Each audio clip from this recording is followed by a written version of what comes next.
in high school. Today I would like to say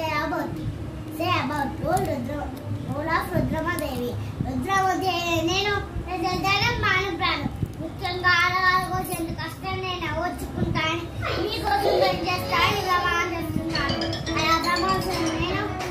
ఎంతో మంది ఆడవాళ్ళకు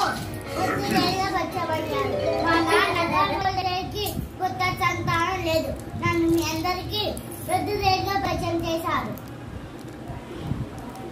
కాలం కోసం పడ్డాను ఎంతో కష్టపడ్డాను రాజ్యాన్ని గెలిపించాను అలా సుభిక్షంగా జరుగుతున్న పాలనలో ఈమె రుద్రమాదేవి చేసింది ఒప్పుకోలేదు కొంతమంది సామంతులని ఒప్పుకోలేదు బాధపడ్డాడు మా నాన్న నిర్దిస్తుంటే బాధపడ్డాను సైకిల్కి పోయాను చాలా కోపం వచ్చింది అప్పుడు నేను కష్టపడుతున్నాను కదా మీకోసం కష్టపడుతున్నాను కదా అదే రాజ్యం తెలిసిన దేవతలను మీరే నేను రాణి అని తెలిసిన ప్రజలు నిర్దిస్తున్నారు నా ఈ కోపంతో సామంతి ఎదుర్కోరు